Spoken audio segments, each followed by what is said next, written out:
একই ক্লায়েন্টের কাছ থেকে আমি এই পর্যন্ত প্রায় 200-রও বেশি প্রজেক্ট করেছি। তো আরেকটা ইনস্টিটিউটে যাই, সেখানে ট্রেনিং করি এবং ট্রেনিং করতে যেয়ে আমি ফ্রিল্যান্সিং শুরু করি। একটা গাইডলাইনে আমি ফ্রিল্যান্সিং শুরু করি।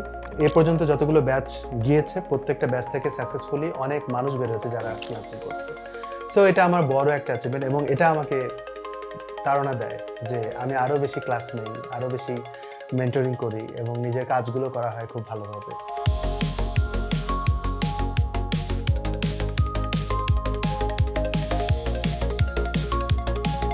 আসসালামু আলাইকুম, আমি ফরিদুল ইসলাম রনি। দীর্ঘ সময় ধরে মাইক্রোপ্লেসে কাজ করছি, বলা যায় 2012 সাল থেকে এটা জার্নি শুরু এবং এখন আমি আপওয়ার্কে টপ রেটেড প্লাস ফ্রিল্যান্সার। এ পর্যন্ত বলা যায় 600-রও বেশি প্রজেক্ট করেছি মার্কেটপ্লেসে, শুধু শপিফাইতে না, আপওয়ার্কে ওয়েব ডিজাইনের কাজ করা হয়েছে, ওয়ার্ডপ্রেসের কাজ করা হয়েছে, ল্যান্ডিং পেজ ডিজাইনের কাজ করা হয়েছে, ফানেলিশে কাজ করা হয়েছে, দেন হচ্ছে ক্লিক ফানেলে কাজ করা হয়েছে। এরকম বিভিন্ন রকম প্ল্যাটফর্মে আমি কাজ করেছি। নাওয়েডেজ আমি প্রায় 4 বছরের বেশি সময় ধরে কাজ করছি শপিফাইতে এবং আমি খুবই প্রাউড ফিল করি। এটা বিশাল বড় একটা অপরচুনিটি আমার জন্য যে আমি শপিফাই চুজ করেছি এবং মার্কেটপ্লেস রিসার্চ করে বের করেছি যে এটার ফিউচারটা কতটা ডিমান্ডেবল এবং এটাকে আমি নিয়ে যেতে চাই অনেক দূর। অ্যাকচুয়ালি ফ্রিল্যান্সিং সেক্টর বা টেক এই ইন্ডাস্ট্রিতে আসার জন্য কিন্তু আগের সময় মানুষ কখনো এরকম ড্রিম দেখতো না যে আমি এটা নিয়ে কাজ করব বা এই লাইনে যাব, একটা প্যাশন থাকে বা একটা টার্গেট থাকে, এরকম থাকে না। মানুষের হয়তো কোনো একটা প্রাইভেট কোম্পানির জব বা কোনো একটা ব্যাংক জব, কোনো একটা সরকারি চাকরি বা বিসিএস, মানুষের কিন্তু এই জিনিসগুলো লিমিটেড ছিল, ড্রিমটাও লিমিটেড ছিল। বাট আমার একটা ফ্রেন্ড বলল যে তুই টেক লাইনে ভালো করবি, তোর আইকিউ ভালো, তুই এটা ট্রাই কর। তার রেফারেন্সেই হচ্ছে আমি ইউডার এক ম্যাডামের কাছ থেকে এই ওয়েব ডিজাইন শিখি, পিএইচপি শিখি, জুমলা শিখি, ইভেন আমি মাইক্রোসফটে ASP.NET এর উপর পরীক্ষাও দিই, সেটাও পাস করি এক চান্সে। তখন আমি যখন প্রথম ওখানে শেখা শুরু করি, প্রথম 3 মাস আমার কিন্তু কোনো ল্যাপটপ ছিল না। আমি ল্যাবে যেতাম ম্যাডামের ওখানে, আমি ল্যাবের কম্পিউটার যতক্ষণ প্র্যাকটিস করতাম আর বাকি জিনিসগুলো আমি কাগজে নোট করতাম এবং বাসায় বসে ওগুলো দেখতাম। এইভাবে আমার চলতো প্রায় 3 মাস। এরপরে আমি আমার বাবাকে, উনি নাই বাট ওনাকে বারবার পোক করতাম যে আব্বু আমার একটা ল্যাপটপ লাগবে। তার আব্বু আমাকে 28,000 টাকা দেয় যে নে ল্যাপটপ কিন। তো ওইটার 24,000 টাকা দিয়ে আমি একটা সেকেন্ড হ্যান্ড ল্যাপটপ কিনি। ওই ল্যাপটপ কেনার জন্য আবার আমি আসলে এমন ছিলাম যে আমি যে ল্যাপটপ কিনতে যাবো এটা সাহস হতো না। আমি বুঝতাম না যে আসলে ল্যাপটপ কনফিগারেশন কি। ল্যাপটপ কখনো আমি হাত দিইনি। ওই যে ল্যাবে ম্যাডাম যখন ট্রেনিং করতাম তখন কম্পিউটারে ওই যতটুকু মাউস বা কিবোর্ড চালানো যায় ওটাই আমার ফার্স্ট টাচ করা কম্পিউটার। সো আমার একটা ফ্রেন্ড আছে পলাশ, ওকে নিয়ে হচ্ছে ল্যাপটপ কিনতে যায়, সেই আমাকে দেখা দেয়, কারণ সে অনেক আগে থেকে কম্পিউটার চালাতো। সো এইভাবে হচ্ছে ল্যাপটপে এবং ওই ল্যাপটপটা নিয়ে আমি অনেক দিন কোডিং লাইনে প্র্যাকটিস করি। এমনও গেছে যে আমি টানা 3 দিন আমি কোডিং করে যাই, মানে রুম থেকে বের হইতাম না। তো এই কষ্টগুলো ছিল, মানে শুরুর দিকে আমার একটু এইভাবে যেত, যেহেতু সিঙ্গেল মানুষ ছিলাম। আর এটার পাশাপাশি আমি ইভেন্টে কাজ করতাম, আমার চলার জন্য টাকা পয়সা লাগতো। তো এই কারণে আমি ইভেন্টে কাজ করতাম। আমি বিভিন্ন রকম ইভেন্ট ফার্মগুলোর সাথে কানেক্টেড ছিলাম। আবার বাণিজ্য মেলায় কাজ করেছি, প্রায় 5 বারের মতো বাণিজ্য মেলায় কাজ করেছি এবং ওই 1 মাসের টাকা দিয়ে দেখা যায় আমার খুব ভালো চলতো। তো যখন আমি ঢাকায় আসি 2012 সালে এই ট্রেনিং করার জন্য বা ঢাকায় স্টে করার জন্য, তখন আমি আমার বড় ভাইয়ের বাসায়ই থাকতাম। তো থাকা খাওয়ার খুব একটা টেনশন না থাকলেও পকেটটা কিন্তু সবসময় ফাঁকাই থাকতো।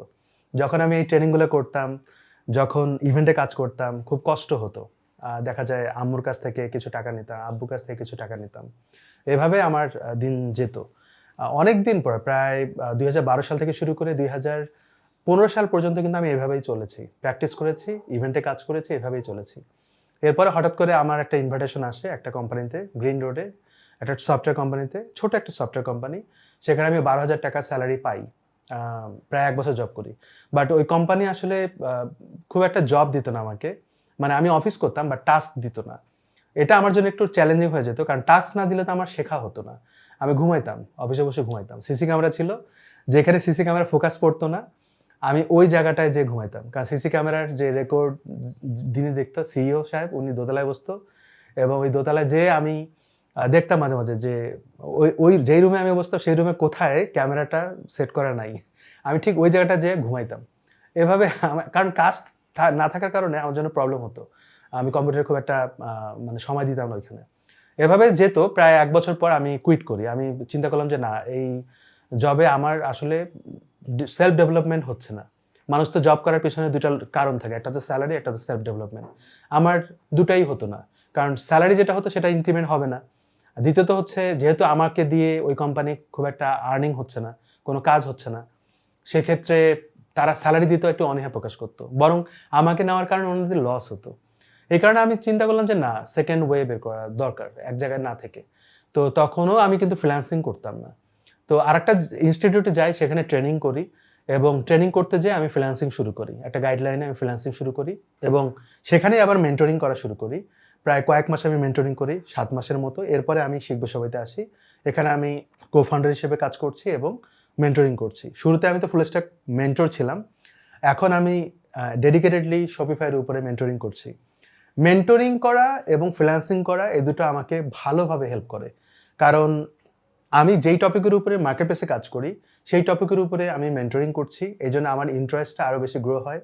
আমি নতুন, নতুন চ্যালেঞ্জ নিতে পছন্দ করি।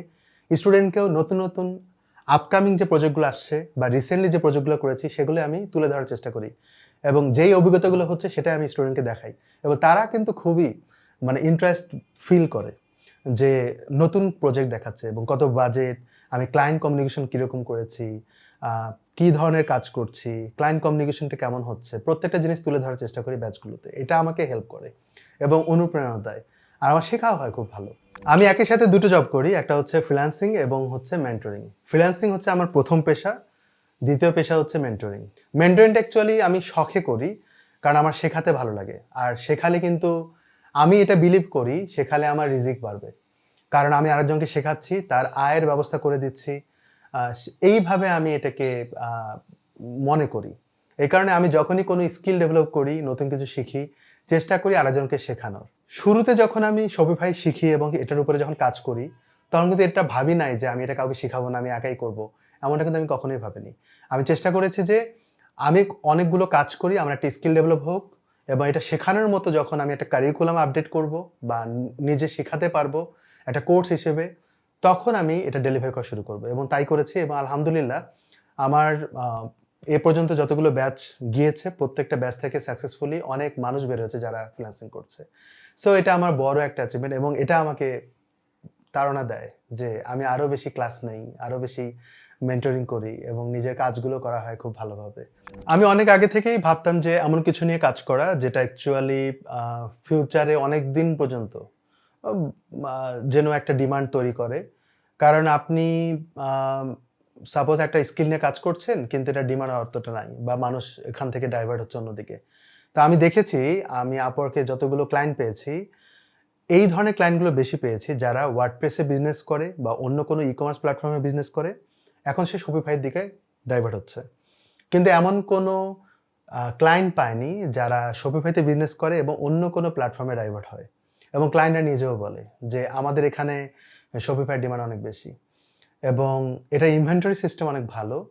এবং আমার আসলে কাজ করতে যে আমি যেই অভিজ্ঞতা ফিল করি যে এখানে কোডিং থেকে শুরু করে কাস্টমারদের সঙ্গে শুরু করে প্রত্যেকটা জায়গায়, প্রত্যেকটা সেক্টরে, প্রত্যেকটা পার্টি কিন্তু কাজ আছে।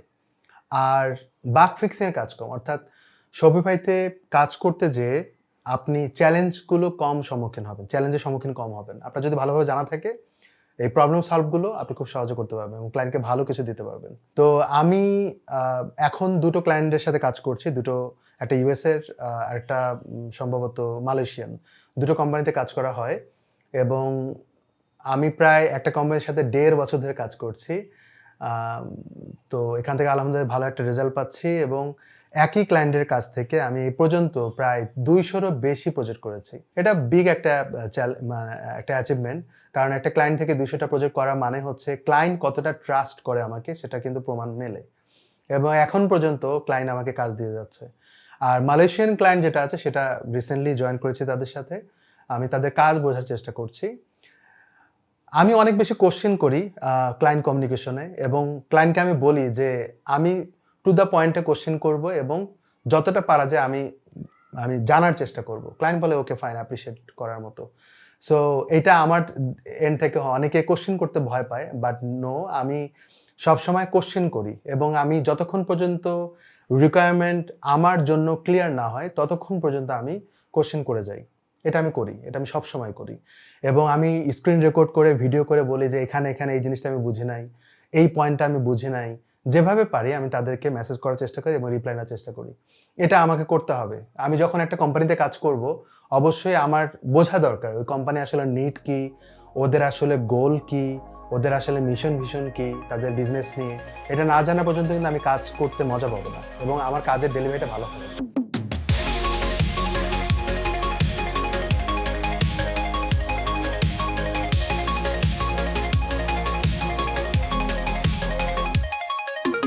আপনাদের আর একটা জিনিস বলি, আমার ফ্রিল্যান্সিং ক্যারিয়ারে কিন্তু একজন মানুষ আছে আমার সাথে কাজ করে, তার নাম হচ্ছে সাদিয়া আফরোজ, আমার ওয়াইফ। সে কিন্তু কোডিং জানে না, সে শপিফাই জানে না, সে ওয়ার্ডপ্রেস জানে না, সে টেক রিলেটেড কোনো অ্যাক্টিভিটির সাথে নাই, বা সে কিন্তু আমার সাথে কাজ করে। আমার সংসার জীবনে আমার কাজের যে যতটা এফোর্ট আমি দেই তার 50% বলা যায় যে তার। আমি হয়তো কাজ করি কিন্তু ব্যাক এন্ডে কিন্তু কাজ করে সে। রনির কাজের প্রতি যথেষ্ট শ্রদ্ধাশীল আর অনেক ডেডিকেটেডলি ও কাজ করে। আর ওর ওয়ার্ক স্টেশনটা হচ্ছে ওর সবচেয়ে প্রিয় জায়গা। ও অফিস থেকে এসে বাসায় ঢুকেই প্রথমে আগে ওর ওয়ার্ক স্টেশনে যায়, তার ক্লায়েন্ট ম্যানেজমেন্ট করে, দেন হচ্ছে আমরা অবশ্যই একসাথে বসে চা খাই, নিজেদেরকে সময় দেই। ও শতব্যস্ত থাকলেও আমাকে ঘুরতে নিয়ে যায়, আমরা প্রতিদিনই বের হই, আধা ঘন্টার জন্য হলেও আমরা বাইরে যাই।